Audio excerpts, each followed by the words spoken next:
बच्चों, let's read this question. A particle of mass m and charge minus q enters the region between the two charged plates, initially moving along x-axis with speed vx.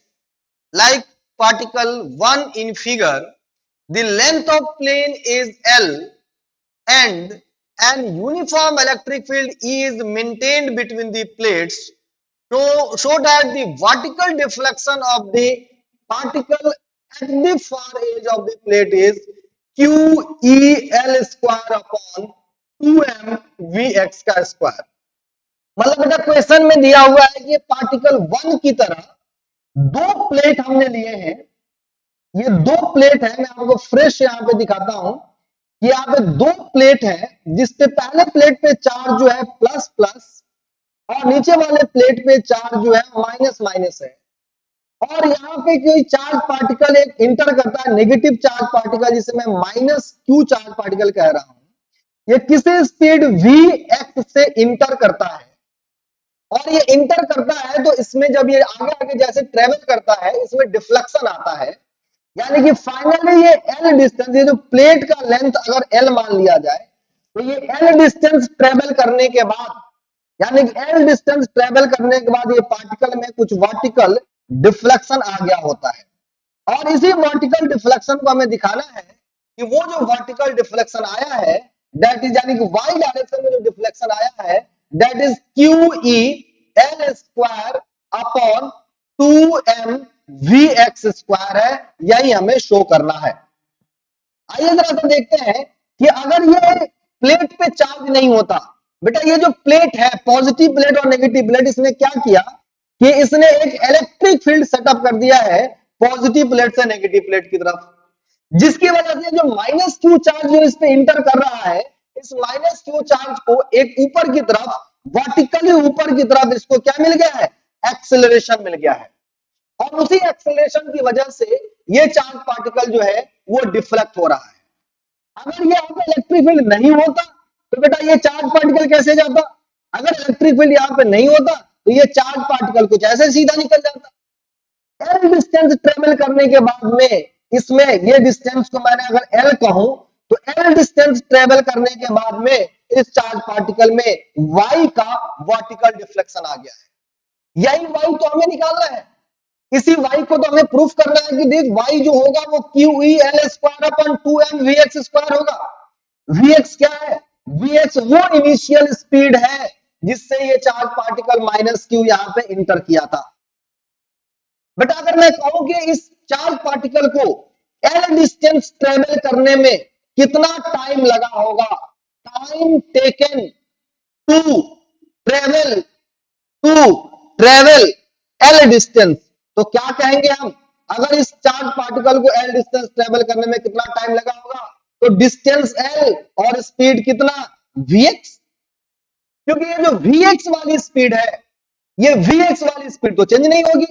क्योंकि इस direction में, horizontal direction में अगर देखूं तो Ax जो है वो 0 है, तो हॉरिजॉन्टल डायरेक्शन में जब Ax 0 है तो हॉरिजॉन्टल डायरेक्शन में इसकी स्पीड चेंज नहीं होगी। इसके पास है क्या, तो Ay है वर्टिकल डायरेक्शन, और ये ए वाई कितना है, इसमें फोर्स कितना लग रहा है इलेक्ट्रिक फील्ड की वजह से, तो Q इंटू ई और डिवाइडेड बाई इट्स मास। ये वर्टिकल डायरेक्शन में, वाई डायरेक्शन में चार्ज पार्टिकल के पास स्पीड है क्या, कौन सा speed, Q E by M, कौन सा, सॉरी एक्सेलरेशन कितना, Q E by M, not speed.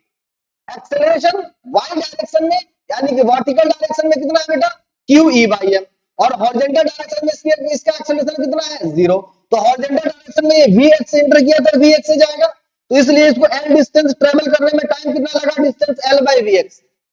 और अब मैं अगर y की बात करूं, y डिफ्लेक्शन की बात करूं, तो y डिफ्लेक्शन के लिए क्या मैं y is equal to half a t square का यूज कर सकता हूं, यस बेटा बिल्कुल कर सकता हूं। अरे y is equal to U T plus half A T square आपने पढ़ा होगा, लेकिन u की वैल्यू तो 0 है, वर्टिकल डायरेक्शन वाली u, वर्टिकल डायरेक्शन में इस ऑब्जेक्ट के पास में कोई भी मोशन नहीं था इनिशियली, इसलिए ई वाई 0 है, तो हमने y को क्या लिखा, half A T square.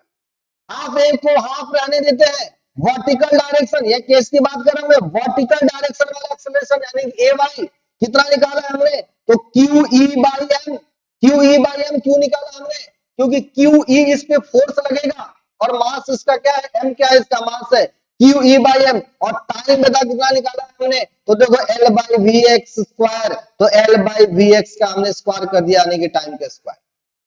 Simple. कितना बन गया ये हो गया Q E L square divided by 2m V X square, और बेटा यही तो हमें प्रूफ करना था।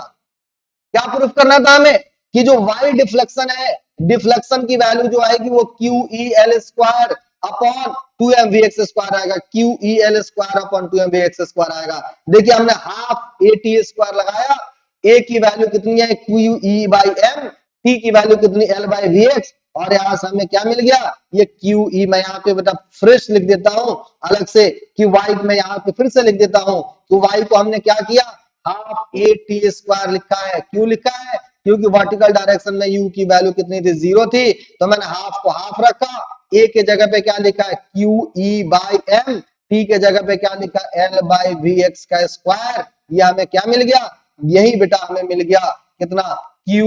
ई L square upon 2m V X square, और यही y की वैल्यू हो गई जो हमारा प्रूफ हो गया, जो हमें दिखा। ठीक है बेटा, क्लियर है, आई होप कि आपको समझ में आ गया होगा। Thank you.